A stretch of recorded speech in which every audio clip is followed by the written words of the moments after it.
I'm Teisha Bader with the JBS News Update for Wednesday, May the 20th, 2015.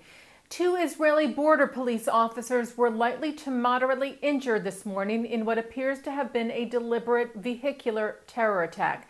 A Palestinian driver allegedly intentionally drove into the officers, one male, one female, with his SUV at the Atur Junction in Jerusalem near the campus of Hebrew University at Mount Scopus. Other police at the site shot the driver after he tried to back up his vehicle to try and run over the officers again. The attacker, who was reportedly from the East Jerusalem neighborhood of Jabal Mukaber, was given first aid at the scene but died of his injuries. The victims were taken to Hadassah Hospital and Shaarei Tzedek Medical Center in Jerusalem for treatment.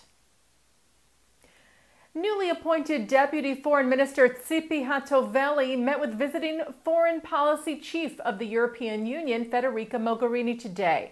Mogherini is on a two-day visit to Israel and the region, hoping to restart peace talks between Israel and the Palestinians. Hatoveli reassured Mogherini that Israel is committed to peace, but emphasizing that for the peace process to work, the Palestinians must avoid unilateral steps and recognize Israel as a Jewish state. Mogherini is set to meet with Israeli Prime Minister Benjamin Netanyahu later today and with Israeli President Reuven Rivlin tomorrow. And Netanyahu met yesterday with President of FIFA, the International Soccer Association, Sepp Blatter, in Israel. Netanyahu thanked Blatter for opposing a Palestinian attempt to have Israel banned from FIFA over restrictions it places on some Palestinian players' movements between Gaza and the West Bank. Israel Football Association, or the IFA, Chief Rotem Kamer explained that those restrictions were for security reasons and that there was no need to mix politics and sports.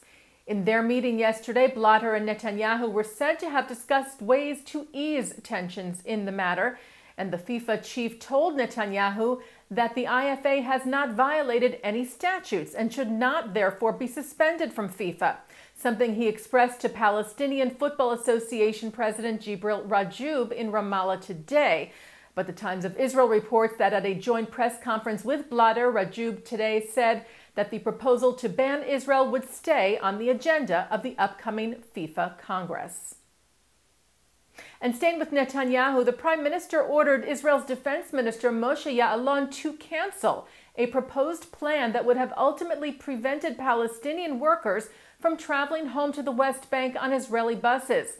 The plan would have meant that Palestinian day laborers who enter Israel for work through one of 5 Israeli security checkpoints would have to return home through the same checkpoint, which would basically prevent them from getting on Israeli buses traveling from central Israel back to the West Bank, because those buses don't stop at those checkpoints. Israel Radio said Yaalon believed the measures would have given, quote, more control over Palestinians coming in and out of Israel and reduce security risks. According to Ynet, an official in Netanyahu's office said the Prime Minister called Yaalon to tell him he found the proposal, quote, unacceptable, and that the plan was frozen. President Rivlin said he welcomed the halting of the proposal, which he said could have led to a, quote, unthinkable separation between bus lines for Jews and Arabs. He referred to the vehicular terror attack that took place this morning. Rivlin said we must confront terrorism firmly whilst defending our democratic values as a country and as a people. International Authority on Anti-Semitism Robert Wistrich has died. Wistrich was the Neuberger Professor of European and Jewish History at the Hebrew University of Jerusalem and the head of the university's Vidal Sassoon International Center for the Study of Anti-Semitism. He wrote over 29 books on the subject of anti-Semitism and authored the recent Simon Wiesenthal Center's exhibition, The 3,500-Year-Old Relationship of the Jewish People to the Holy Land, which opened at UNESCO headquarters in Paris and then at the United Nations in New York City. Wiesenthal founder and dean Rabbi Marvin Heyer called Wistrich a great Zionist and a great Jew. Professor Wistrich died of a heart attack last night at the age of 70 in Rome, where, according to the Times of Israel, he was scheduled to address the Italian Senate about the rise in anti-Semitism in Europe. Bnai Brith International and Hebrew Union College Jewish Institute of Religion are partnering in order to house a treasured art collection. The Bnai Brith Klutznik National Jewish Museum's new home will be at HUC's Skirball Museum in Cincinnati, Ohio.